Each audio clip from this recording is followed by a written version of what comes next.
누가복음 9장 10절부터 17절까지 말씀입니다. 누가복음 9장 10절부터 한 절씩 같이 읽겠습니다. 함께 같이 읽겠습니다. 사도들이 돌아와 자기들이 행한 모든 것을 예수께 여쭈니 데리시고 따로 벳세다라는 고을로 떠나가셨으나 무리가 알고 따라왔거늘 예수께서 그들을 영접하사 하나님 나라의 일을 이야기하시며 병 고칠 자들은 고치시더라. 날이 저물어 가매 12 사도가 나와 여짜오되 무리를 보내어 두루 마을과 촌으로 가서 위하며 먹을 것을 얻게 하소서. 우리가 있는 여기는 빈들이니이다. 예수께서 이르시되 너희가 먹을 것을 주라 하시니 여짜오되 우리에게 떡 5개와 물고기 2마리밖에 없으니 이 모든 사람을 위하여 먹을 것을 사지 아니하고서는 할 수 없사옵나이다 하니 이는 남자가 한 5,000명 됨이로라. 제자들에게 이르시되 때를 지어 한 50명씩 앉히라 하시니 제자들이 이렇게 하여 다 앉힌 후 예수께서 떡 5개와 물고기 2마리를 가지사 하늘을 우러러 축사하시고 떼어 제자들에게 주어 무리에게 나누어 주게 하시니 먹고 다 배불렀더라. 그 남은 조각을 12바구니에 거두니라. 아멘. 교회 좀 다녔다 하는 분들이면 누구나 잘 알고 있는 오병이어 기적 사건입니다. 저 같은 목사들이 굉장히 좋아하는 구절인데 왜냐하면 목회적으로 써먹기가 너무 좋은 구절이라서 그렇습니다.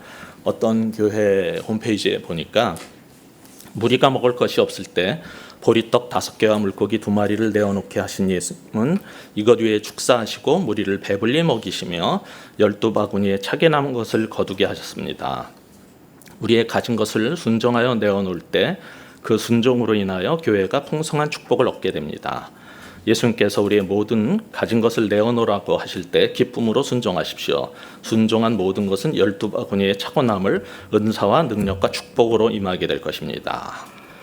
이런 식으로 내가 가진 것 작더라도 다 내놓으면은 풍성한 축복을 얻게 됐다. 그럴 때 써먹는 말씀이에요, 이게. 그런데 정말 이 구절을 우리가 대할 때마다 우리의 초점을 이 조그만 먹을 것 또는 축사를 한 다음에 굉장히 늘어난 먹을 것에 둘 것인지 아니면은 자기 가진 것을 기꺼이 내놓은 어린아이에게 초점을 맞춰야 하는 건지 어떤 것이 좋은 것 같아요? 어떤 것이 합당한 것 같습니까? 둘 다 문제가 있어요. 분명한 것은 우리는 관심이 뭐냐면 하나님께 우리가 가진 조그만 것을 내놓으면은 하나님께서 뻥튀기 하셔서 굉장히 많은 것으로 우리를 돌려주실 것이다라는 그것이 기적의 본질적 의미라고 생각을 하는 경우가 많은데 그게 과연 이 본문을 주시는 의도고 목적일까요? 이런 식으로 하는 것은 사실 세속적인 장사꾼 논리하고 다를 바가 없습니다. 그렇게 해서 예수님이 좋아서 따라다닌 사람은 살다가 조금만 어려움이 생기면은 저 예수를 잡아 죽여라고 했던 그 무리들하고 다를 바가 없는 사람으로 돌변하게 됩니다. 그렇다면은 본문 우리가 읽었던 누가복음 9장의 오병이어 사건을 통해 성경은 우리에게 무엇을 가르치고 싶은 걸까요? 어떤 교회는 교인들한테 헌금을 종용해서 교회 인테리어도 좀 멋지게 고치고 폼나는 파이프 올겐도 좀 달고 당회실과 식당을 멋지게 또 개비하고 좀 더 나은 예배당을 갖기 위해서 애를 쓰고 있습니다. 물론 쾌적한 예배 공간을 갖는다는 것은 굉장히 중요한 것입니다.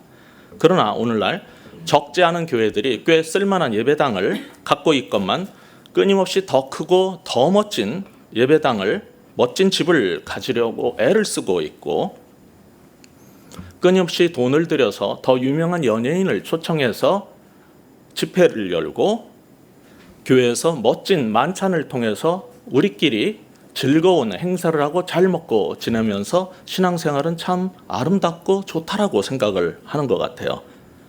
그 속에 담겨 있는 것은 철저하게 예배와 교회는 우리 믿는 신자들을 위한 것이라는 내향성이 담겨 있는 겁니다. 사실 이런 것은 이스라엘의 문제였어요. 애굽에 종살이를 하고 있던 이스라엘 사람들을 하나님께서 구원해서 구출해 내셨는데 그들을 두신 목적은 세상 만민의 구원을 이루는 그런 작은 불씨가 되라는 것이었어요. 그런데 그들은 자신들의 선민의식만 키우고 항상 하나님은 자기 이스라엘을 위해서만 존재하는 분처럼 만들어버리고 성전 중심의 종교 생활은 강화했지만은 말씀에 순종하는 삶은 나타나지 않고 있었어요. 그래서 그런 식으로 내향성이 계속 강화되는 식으로 종교로 만들어가지 어떻게 했습니까? 바벨론이나 여러 곳으로 포로로 잡혀가서 다시 고생할 수 있도록 흩으셨어요. 근데 거기서 그들은 하나님을 예배하고 말씀을 또 전하고 그곳에 하나님의 예배소를 세우는 그러한 일을 통해서 원래 의도했던 일을 조금이나마 하게 되었었죠. 신약으로 돌아와서도 달라진 게 없습니다. 사도행전 8장을 보면은 예수님으로 인해서 구원받은 그리스도의 교회 역시 예루살렘 중심으로만 자신들의 신앙생활을 강화할 때 하나님께서 박해를 주시고 사도 외에는 모두를 흩어서 온 유대와 사마리아 땅끝까지 이르러 증인이 되도록 만들어 버리셨어요. 하나님은 구약의 이스라엘이나 신약의 교회들이 계속해서 교회를 신앙생활을 자신만을 위한 내향성으로 끌고 가려고 할 때 하나님은 그들을 흩으십니다. 왜냐하면 목적은 하나님과 교회와 복음은 우리 자신만을 위해 존재하는 게 아니기 때문입니다. 그것은 분명히 세상을 향해 열려 있어야 하는 것이었어요. 오늘날 예수 믿는다는 게 뭡니까? 어떤 사람은 열심히 성경을 읽고 어떤 사람은 열심히 성경 공부를 하고 어떤 사람은 제자 훈련을 받습니다. 제자 훈련이 뭡니까? 모여서 열심히 성경을 공부하고 무엇인가 외우고 하는 것이 원리를 배우는 게 제자 훈련입니까? 아닙니다. 성경이 말하는 제자 훈련이라는 것은 예수님과 함께 지내면서 그 삶을 보고 배워서 가치관이 바뀌고 생활이 바뀌는 것을 제자 훈련이라고 말하고 있습니다. 그래서 예수님과 함께 지냈던 그의 제자들은 어떠한 효과가 나타나고 있을까요? 자신과 가족을 위해서 고기를 잡던 사람이 있었어요. 그리고 좀 더 잘 살아보려고 남들이 욕을 하든 뭐라 그러든 밤늦게까지 일하면서 새 일을 통해서 그래도 미래를 위해 자식들을 위해 돈을 벌려고 애썼던 사람들이 있었어요. 그 사람들이 어떻게 달라졌습니까? 우리가 봤던 12절을 보세요. 날이 저물어가자 제자들은 무리들이 배고프지 않을까 걱정을 하기 시작했어요. 사실 그들이 저녁을 먹든 말든 집회 끝났는데 그게 무슨 상관입니까? 그런데 그들이 예수님과 함께 지내면서 진정한 제자 훈련을 받은 결과 무엇이 달라진 거예요? 그전에는 자신들을 위해서 돈 벌고 자신들만 잘 살면 됐는데 이 제자들이 이제 이웃들을, 다른 사람들을, 무리들을 걱정하기 시작했어요. 이것은 시각이 완전 바뀐 겁니다. 이웃의 필요를 보는 그러한 사람이 되었다는 것은 얼마나 놀라운 일입니까? 우리처럼 신앙이라는 것은 우리 자신을 위한 것이고 나의 마음의 평화를 위한 것이고 나의 장래와 우리 가족과 나의 아이들을 위한 것으로 생각하던 그런 사람들이 이웃의 필요를 볼 수 있게 바뀐다는 것은 정말 놀라운 변화입니다. 이 오병이어 기적만 해도 그렇습니다. 예수님께서 축복하셔서 굉장히 많은 것으로 이게 불어났어요. 어떻게 했는지는 현대의 그러한 자연의 법칙으로는 설명하기 어렵지만 그러니까 기적이라고 하겠죠. 그런데 그것이 그렇게 많은 게 생겨서 배고픈 제자들 우리들이 먹는 겁니까? 그 결과가 무엇이에요? 오병이어 기적의 결과는 굶주린 이웃들, 무리들을 위한 것이었지 철저하게 그들을 위한 것이었지 우리를 위한 기적이 아닙니다. 이것은. 그런데 우리들의 신앙생활은 어떻습니까? 혹시 아직도 어린아이들처럼 나의 필요만을 위해서 신앙생활하는 건 아닙니까? 우리 주변의 사람들의 필요를 보는 눈이 우리에게 과연 있습니까? 제가 가르치는 학생 중에서 점심시간에 이제 친구와 함께 점심 식사를 하고 돌아왔대요. 근데 보니까 아까 나갈 때도 있었던 그 자리에 그대로 앉아있는 학생들 몇을 본 거예요. 알고 봤더니 등록금을 겨우 내고 돈이 없어서 점심 사 먹을 돈도 없어서 굶고 있는 신학생들이었어요. 그래서 그 학생은 지하에 내려가서 식권 2,500원짜리 식권 20장을 사가지고 점심 못 먹은 그 친구 손에 아무도 모르게 살짝 쥐어주고 나왔다고 합니다. 그런데 다음에 보니까 그 친구가 자기가 준 식권을 가지고 혼자 밥을 먹는 게 아니라 자기보다 더 굶주리고 가난한 친구들을 몇을 데리고 가가지고 그걸 나눠 먹더래요. 그걸 보면서 그리스도를 믿는다는 게 이런 거구나. 자기에게 먹을 것이 20장이나 생겼는데 앞일을 걱정하면은 언제 또 생길지 모르는 건데 두고두고 먹어야 되지 않겠어요? 근데 지금 내 옆에 굶고 있는 학생을 위해서 그걸 가지고 나눠 먹을 수 있는 사람들, 그런 게 예수님으로 변했다는 겁니다. 그런 게 바로 신앙이라는 거예요. 그 주님은 오늘도 우리 앞에 많은 사람들을 둡니다. 그들 가운데는 아까 기도하신 것처럼 연약한 자, 아픈 자, 상처받은 자, 부족한 자, 굶주린 자, 그리고 새로 주님을 찾기 위해서 그런 나온 사람들이 있어요. 우리에게 그런 사람들을 맡기십니다. 교회는 우리 믿는 기존의 신자들만을 위한 우리들의 리그가 아니라 우리들만의 리그가 돼서는 절대로 안 되고, 불신자와 세상을 향해서 열려있고 밖을 쳐다볼 수 있는 공동체가 되어야 합니다. 그래서 이 본문을 통해서 주님은 오늘 첫째로 시선을 우리 자신으로부터 이웃에게로 돌려라 라고 말씀하시는 거예요. 시선을 우리 자신으로부터 이웃에게로 돌리는 우리 모두가 됐으면 좋겠습니다. 그것이 바로 진정한 건강한 교회로 가는 첫걸음이기 때문입니다. 우리 베이직 교회가 하고 있는 뭇별의 진정한 의미가 무엇일까 저는 생각해 봤습니다. 그것은 시선을 전환하고 초점을 바꾸는 연습을 하는 거라고 저에게는 그렇게 이해가 되고 있습니다.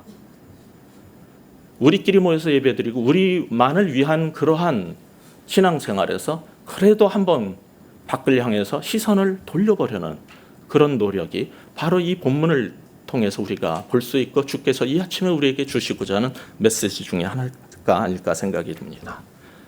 그런데 이 고통받는 세상의 문제는 어떻게 해야지 해결이 됩니까? 여기 본문을 보면 성인만 5,000명, 남자만 5,000명이 넘는 엄청난 사람들, 그들의 배고픔을 어떻게 해결합니까?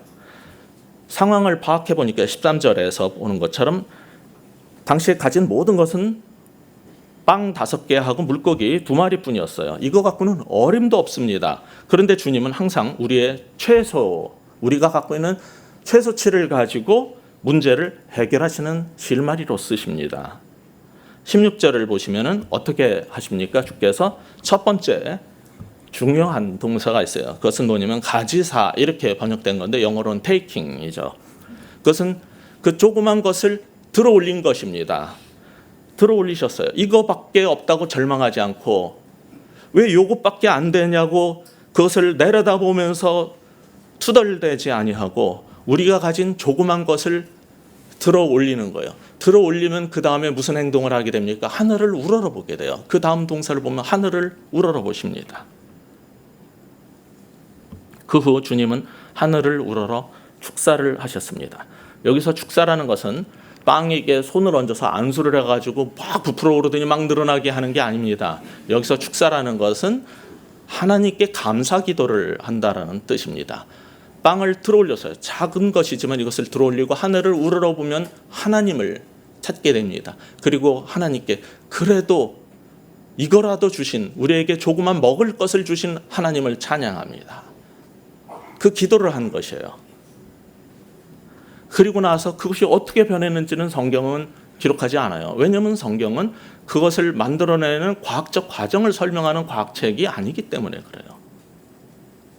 그러나 중요한 몇 가지 예수님의 행동에 대한 동사들은 하나하나 낱낱이 기록함으로써 우리에게 뭔가를 가르치고자 하는 것입니다.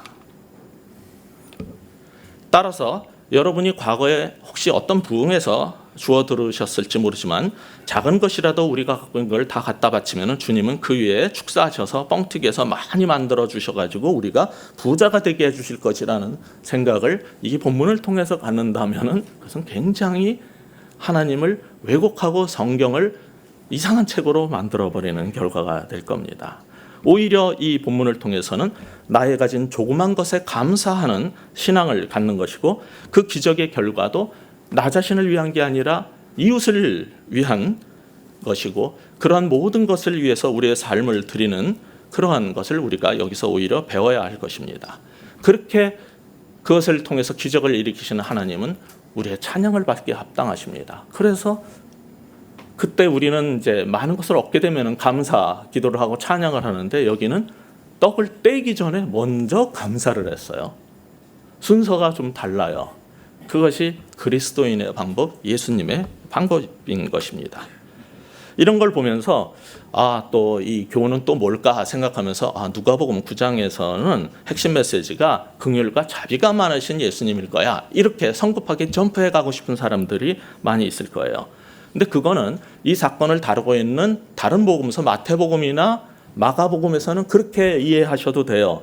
왜냐하면 마가복음 6장 34절에는 분명히 예수님께서 그들을 무리를 보고 불쌍히 여겨라는 단어가 있어요. 그러니까 그 구절을 가지고 우리가 묵상을 할 때는 자비와 긍휼이 많으신 주님 그러면 되는데, 누가복음에는 그 단어를 빼버렸어요. 누가복음의 관심사는 자비와 긍휼이 많으신 주님이 아니에요. 그럼 뭘까요?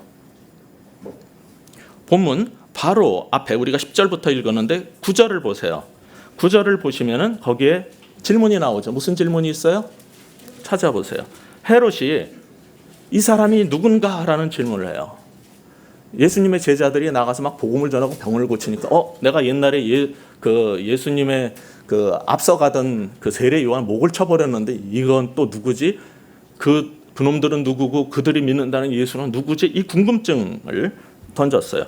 그 질문에 대한 답으로 지금 본문 오병이어 사건을 행하고, 그 뒤에 18절을 보세요. 다시 예수님의 질문이 이제 나와요. 아까는 헤롯의 질문이었고 거기에 대한 답이 오늘 읽은 오병이어 사건이고, 18절은 또 나가서 기도하실 때 예수님이 물어봐요. 제자들한테 무리가 나를 누구라고 하느냐. 계속 지금 질문이 뭐예요? 예수 이 사람은 누구냐예요. 20절을 또 보세요. 예수께서 이르시되 그래 무리들은 나를 누구라고 하느냐. 좋아. 근데 너희들은 나를 누구라고 생각하느냐.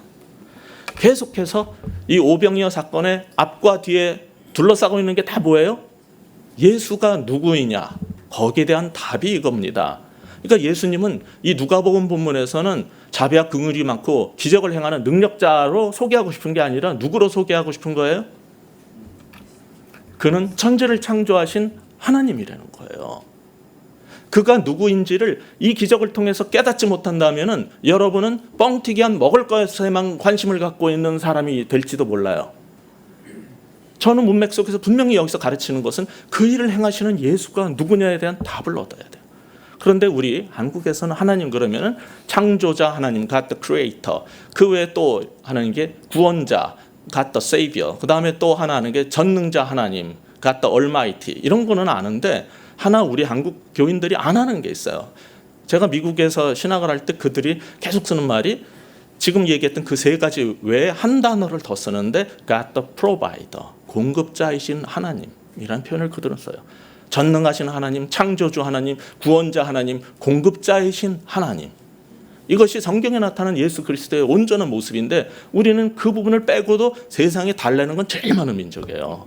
굉장히 신기해. 예수 그리스도의 본질을, 하나님의 본질 중에 하나는 우리 입에서 절대로 올리지 않으면서도 맨날 달라고. 예수님은 여기에서 전능자 하나님 창조주셔요. 그에게는 뭐 떡 5개, 그 물고기 2개 갖고 뭐 5,000명을 먹였던 500만 명을 먹였던 문제가 아니에요. 그냥 창조하면 되니까.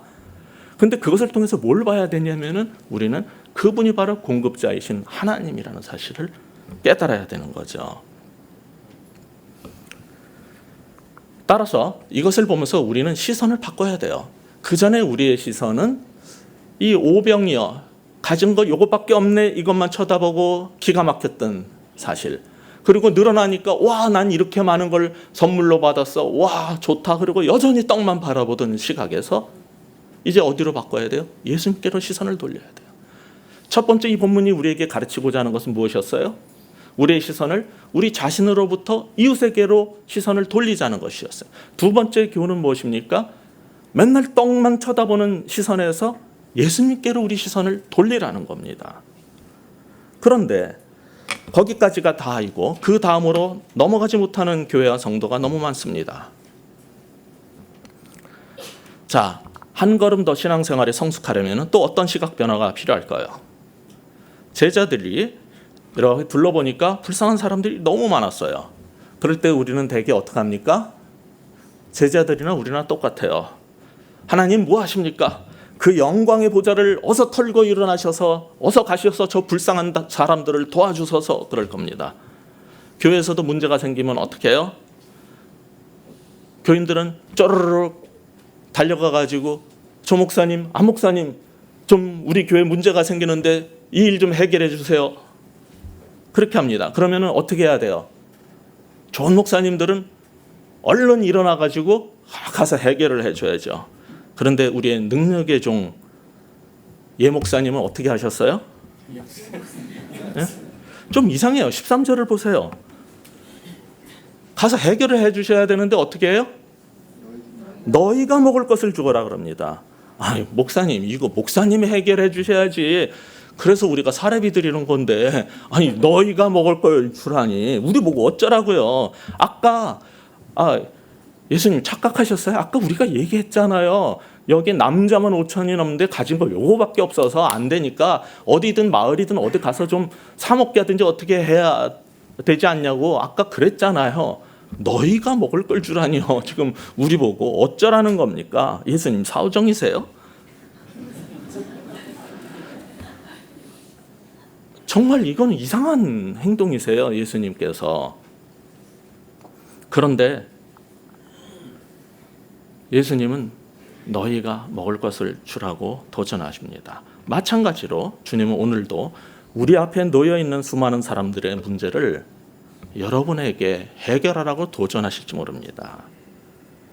리더라는 사람은 뭐 하는 사람입니까? 남의 앞서가면서 뒤에 따르는 사람의 길을 인도하고 안전하게 도와주고 보호해주고 바른 곳에 도달하도록 돕는 사람들이에요.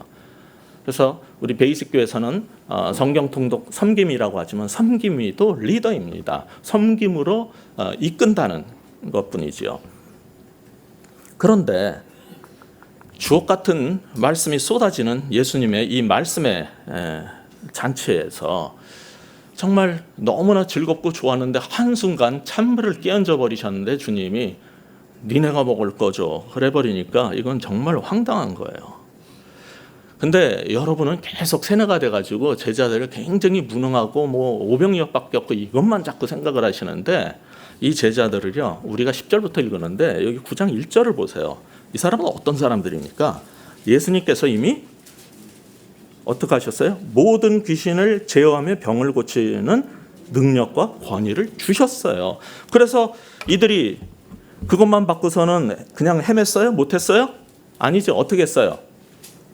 게다가 아니 어디 다닐 때 3절에 보면은 빵도 갖고 가지 말라, 돈도 갖고 가지 말라, 미리 챙겨서 갖고 갈까 봐 가방도 갖고 가지 말라.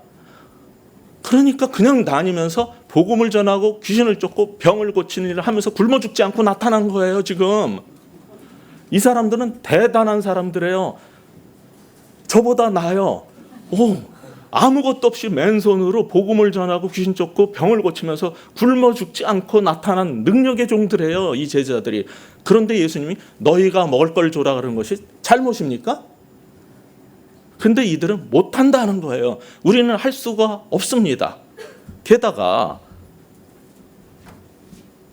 이거 참 황당한 게 예수님께서 지금 이 기적을 베푸시는 곳을 여기서 뭐라고 표현하는지 보세요. 사실 이 사건의 의미를 잘 아시려면은 여러분이 이 사건을 다루고 있는 다른 곳, 예를 들자면 마태복음이나 마가복음을 보시면은 좋은데 마가복음 6장에 보면은 그 기적이 벌어지는 것을 뭐라고 표현을 했냐면요. 39절에부터 보시면은 먼저 때를 짓고 그다음에 40절에 혹 100명씩 혹은 50명씩 앉혀서 지금 이 일을 하는 게 옛날에 출애굽 때 모세가 백성들을 먹이던 것처럼 50명씩 100명씩 10부장 50부장 100부장 세우듯이 그렇게 하는 제2의 모세라는 것을 암시하고 있을 뿐만 아니라 한 가지 덜을 해요. 뭘 하냐면은 44절에 그 일이 벌어지는 것을 뭐라고 표현했어요?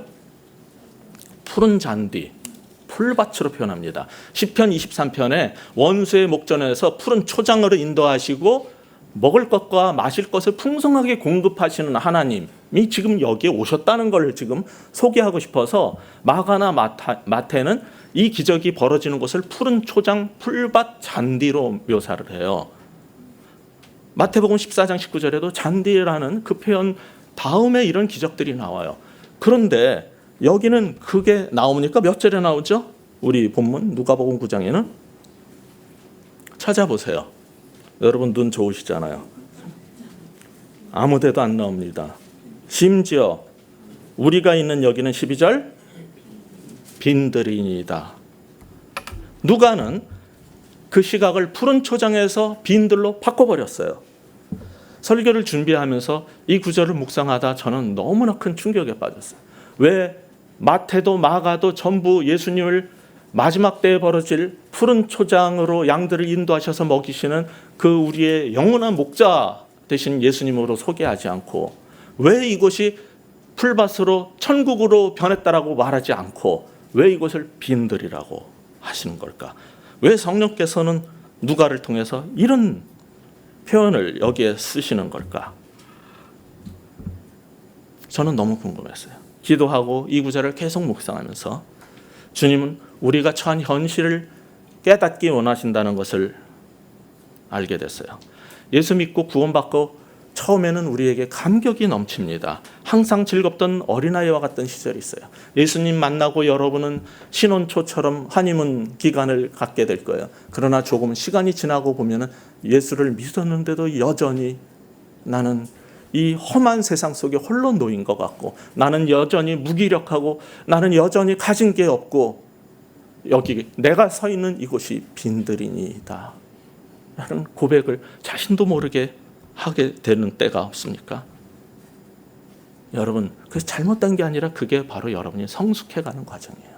어린아이는 집안이 얼마나 어려운지, 무슨 일이 벌어진지 몰라요. 엄마가 내 입에 젖만 물려주면은, 입에 맛있는 피자만 넣어주면은요, 집안이 무슨 일이 돌아가는지 몰라요. 그러나 아이가 자라가면서 깨닫는 게 있어요.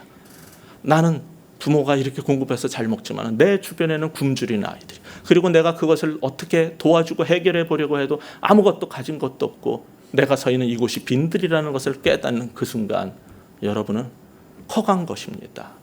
그것이 성숙이에요. 따라서 이 본문의 마지막 교훈은 우리의 시선을 잔치에서 빈들로 돌리라는 거예요. 우리 시선을 우리 안에서 이웃으로 돌려야 하고, 여러 가지 시선의 변화가 있어야 되겠죠. 두 번째 뭐였습니까? 먹는 것에만 집착하지 말고 거기서 예수님께로 시선을 돌려야 할 것이고, 마지막으로 잔치상에서 이 빈들로 우리의 시선을 돌리라는 것입니다. 우리는 세상을 살면서 끊임없이 희망을 가져라, 우리는 할 수 있다라는 메시지로 계속 자신을 세뇌시키면서 살아왔어요. 그래서 신문 방송도 우리나라가 경제 10대 대국이라는 것을 강조하고 월드컵 축구 4강의 신화를 이뤘던 나라고, 런던 올림픽 5위를 했던 나라고, IT 강국이라는 그런 것을 통해서 계속 우리의 자부심을 높여줍니다. 우리도 스스로 우리가 하고 있는 이것이 세계 최고, 얼마나 몇 위에 올라가느냐 항상 거기에 관심을 갖고 있어요. 근데 어쩌면 우리는 수치의 함정에 빠져서 살고 있는 건지도 몰라요. GDP 11위라고요. GDP 2위는 중국이에요. 그러면은 2위가 우리보다 10위보다 잘 삽니까? 도대체 그놈의 GDP 10위라는 게 우리한테 뭘 달라지게 해주는 거예요? 개인 총생산으로 따지면은 국가 생산은 무역량을 말하지 말고 개인 총생 GDP를 하면요, 우리는 31위예요. 그것이 현실입니다. 그러나 세상은 항상 우리가 세계 최고라고 말해줍니다. IT 강국, 인터넷 속도가 빠르고 많이 좁은 나라니까 많이 깔렸다는 거지, 미국이나 중국 같은 나라에 이렇게 촘촘히 못 깔아요. 더 중요한 건 그것을 이용하는 소프트웨어 기술이에요. 애플 좋아하시는데, 아이폰 좋아하시는데 그 기계 부품은 삼성, LG 이런 데 겁니다. 그것을 비싸게 파는 건 소프트웨어 아닙니까? 항상 우리는 IT 강국이고 뭐 세계 최고라고 그래요. FIFA 축구 4위였다고요? 57위예요 지금 현실은. 우리는 항상 세계 최고라고 말하고 싶고 자부심을 갖고 안도하고 살고 싶지만은 세계 최고 따지면 사실 미국 빼놓고 말할 수가 없어요. 미국은 청교도로부터 시작한 나라입니다. 그런데 그 미국의 대표 도시가 여러분이 잘 아시는 뉴욕이에요. 그리고 20세기 이 자본주의 사회를 가장 잘 표현해 준 게 뉴욕 맨하탄 한가운데 있었던 우리가 잘 아는 쌍둥이 빌딩 월드 트레이드 센터였어요.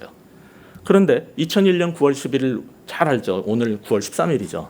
딱 14년 전 비행기가 들이받아가지고서 폭삭해서 3,000명이 죽었죠. 그것을 우리는 그라운드 제로라고 부릅니다. 원래 그라운드 제로라는 말은 2차 대전 때 미국이 일본의 원자탄을 투하해가지고 완전 박살나버린 그 피폭 지점을 그라운드 제로라고 이렇게 신문에서 처음에 1946년 7월 뉴욕 타임스에서 사용한 다음에 지진이나 핵폭탄으로 폐허가 된 것을 그라운드 제로라고 우리가 표현하는 거예요. 근데 미국 뉴욕 맨하탄의 한가운데 미국의 자존심이 폭삭해버린 거예요. 그것이 그라운드 제로입니다. 이제 눈을 돌려서 우리나라를 생각해 보십시다. 우리나라의 랜드마크는 뭡니까? 외국인이 오면 관광을 그 전에 어디서 시작했냐면 국보 1호 남대문에서 시작했어요. 그걸 보여주고 남대문 시장을 가면 되니까. 근데 잘 아시는 것처럼 2008년 설 연휴에 MB 정부가 들어서면서 그 시작과 함께 화재로 그것이 무너져 버렸어요. 기가 막힌 건요. 미국의 쌍둥이 빌딩은 세계무역센터는 외부의 침략으로 공격으로 무너졌어요. 그러나 우리의 국보 1호는 우리가 무너뜨린 겁니다. 그거는 자기 땅을 4억에 보상받고 싶었는데 9천만 원밖에 안 줘가지고 열받은 할아버지가 그 안에 들어가서 불을 질렀는데 불이 목조 건물이니까 타지요. 타면 어떻게 해야 됩니까? 그 진화 방식이 있어요. 근데 어떻게 했어요? 거기에다가 고성능 물대포를 그 진흙과 기와 나무 위에다가 엄청 쏴대가지고서는 그냥 그 힘으로 물에 젖고 물대포로 무너져 내려요. 그게 다 타서 없어진 게 아니에요. 그게 IT 강국이고 세계 10대 대국이라는 대한민국의 전주소, 기술 주소예요. 위기가 오면 어떻게 대처하는 가. 그래서 우리의 자존심이 거기서 폭삭 내려앉았어요. 물론 우리는 신속하게 대치품을 만들어서 덮어놨어요. 뭐 500건이 넘는 단청 하자에 뭐 금가군 차치하고 좌우지간 우리는 그것을 덮어서 새롭게 씌워놨어요. 미국은 어떻게 했습니까? 자신들의 수치의 그 지점을 그대로 보존했어요. 후손들에게 그것을 통해서 교훈을 얻게 하고 미국은 거기서 위기 관리 시스템과 그리고 안보에 대한 새로운 일을 시작을 했어요. 우리는 그 이후에 어떻게 했습니까? 여러분이 잘 아시는 것처럼 뭐 사스에 메르스에 무슨 세월호에 끊임없이 터지는 일에 우리는 그 위기를 어떻게 관리하고 우리는 국민들을 어떻게 보호하고 있습니까? 우리는 그 폐허 속에서 무엇을 배웠습니까? 저는 질문이 이겁니다. 하늘을 나는 참새 하나도 그냥 떨어지는 게 없다면은 하나님은 왜 청교도로 시작한 그 미국의 자부심의 상징인 WTC를 그렇게 박살을 내버리셨고 세계 최대의 교회들이 몰려 있다는 한국의 세계 선교 횃불임을 자부하는 우리들에게 왜 그 국보처럼 여기던 남대문을 폭삭시켜 버렸을까? 무엇을 가르치려고 하시는 걸까? 성경적으로 보면요. 좌절의 순간 없이 십자가의 순간 없이 진정한 부활의 권능이란 없는 겁니다. 세상 사람들에게는 걸림돌이고 스캔들인 이 십자가가 사람들에게는 수치스러운 그러한 그라운드 제로 절망일지 몰라도 우리에게는 거기서 부활의 소망이 시작되는 겁니다. 따라서 우리의 인생에도 때로는 내가 그렇게 애지중지하고 쌓아왔던 내 인상이 폭삭 무너지고 내 사업체가 폭삭 무너지고 내가 교회에서 봉사하던 모든 것들이 폭삭 무너지고 마치 우리가 그라운드 제로에 서 있는 것처럼 느낄 때 여러분도 그것을 무엇인가로 대치품을 세워서 덮어놓고 지나가시면 안 돼요. 무엇인가 거기서 배우시고 그리고 거기서 새 힘을 구해야 할 것입니다. 제자들은 자신들이 서 있는 곳이 여기가 빈들이니이다 라고 시인을 했어요. 그때 그리고 예수님의 도우심으로 그들은 문제를 해결할 수 있었습니다. 우리나라는 6.25로 다 폐허가 된 잿더미를 끌어안고 한국교회가 눈물로 기도하면서 이렇게 커왔고 한국교회도 그 가운데서 같이 부흥의 축복을 경험했습니다. 오늘 다시 무너져가고 있는 우리 한국교회도 과거의 영광, 그런 추억만 계속 반추해 먹지 말고 한국 기독교의 자존심이 다 무너져버린 이 현실을 직시하고 우리의 빈들, 이 그라운드 제로를 시인을 하고 여기서 다시 시작해야 되는 것입니다. 그렇다고 우리가 무력하게 좌절할 필요는 없습니다. 하나님이 이집트 왕궁에 있었던 모세가 아니라 도망자요 패배자였던 광야에 있었던 모세를 쓰셔서 주의 일을 해내셨어요. 그라운드 제로에 있었던 모세를 통해서 역사하셨던 주님입니다. 하나님은 예루살렘의 왕궁에 있던 사람이 아니라 거친 말구유에서 나시고 광야에서 유혹받으시고 시험을 이겨내시는 그 예수 그리스도를 우리의 메시아로 세우셨어요. 지금도 하나님은 우리가 빈들에 서 있고 가진 게 없고 무능함을 자각했다면, 그리고 주의 도우심을 구한다면 우리를 불러 명하실 것입니다. 너희가 먹을 것을 주어라. 주님, 아무리 우리 자신을 돌아다 봐도 남에게 내어줄 거라고는 우리 자신의 이 조그만 몸뚱이밖에 없어요. 우리의 재능과 은사와 열정의 오병이어 같은 저의 작은 삶을 주님께 드려도 되겠습니까? 눈을 들어 주님을 사모하고 하늘을 우러러 주께 간구하며 하나님 먼저 감사의 기도를 드립니다. 우리는 우리 주변에 있는 즐비한 대형 교회들과 달리 이 비좁은 공간밖에 없지만 오병이어 같은 작은 우리를 들어 쓰셔서 하나님이여 이 시간에도 굶주리고 있는 수많은 영혼들을 먹일 수 있는 그러한 공동체가 되게 우리를 써 주시옵소서. 이렇게 함께 기도한다면 주님께서 우리를 통해서 또 한 번 새 일을 시작하실 수 있을 것입니다. 그렇게 우리 한번 같이 기도했으면 좋겠습니다.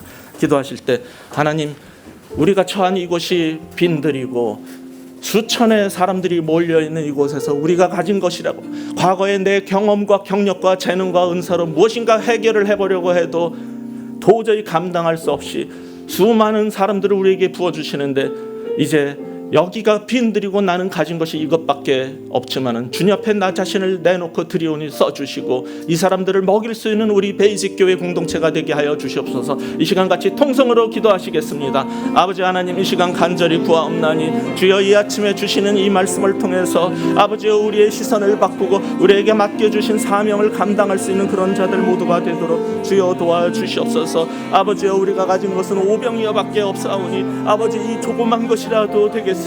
아버지 우리가 가진 이 조그만 재능과 우리의 삶을 주님 앞에 내놔도 되겠습니까? 주여 이것을 통해서 우리를 써주시고 주여 우리를 통해서 하나님이여 축사하시고 정말 세상에 굶주린 영혼들과 무리들을 먹일 수 있는데 우리가 쓰임받는 그런 우리 교회가 되게 하여 주시옵소서. 아버지여 우리 자신만을 먹기 위해서 우리 자신만을 정말 채우기 위해서 사는 것이 아니라 오직 주의 영광을 위해서 살아갈 수 있는, 오직 정말 굶주린 우리 이웃들을 위해서 살아갈 수 있는 이 교회가 되게 하여 주시옵소서.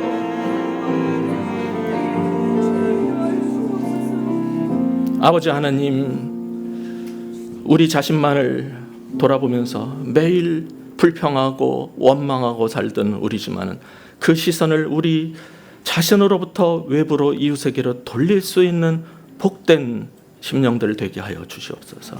아버지 하나님, 우리가 가진 재물 그리고 부족한 물질 때문에 고통받으면서 열심히 기도하고 잘 살기를 원하던 물질과 오병이어만 쳐다보던 시각에서 공급자이신 예수 그리스도를 바라볼 수 있는 우리의 마음을 허락하여 주시옵소서. 그리고 무엇보다도 우리가 서 있는 이곳이 빈들이고 그럼에도 불구하고 우리를 불러서 사명을 주시며 너희가 그들을 먹이라고 하실 때 우리 자신을 기꺼이 드릴 수 있는 우리 모두가 될 수 있도록 주여 도와주시옵소서. 새로운 각오로 이 한 주를 시작할 때 주께서 우리의 힘이 되시고 능력이 되어 주시옵소서. 예수 그리스도 이름으로 간절히 기도하옵나이다. 아멘. 우리 다 함께 일어나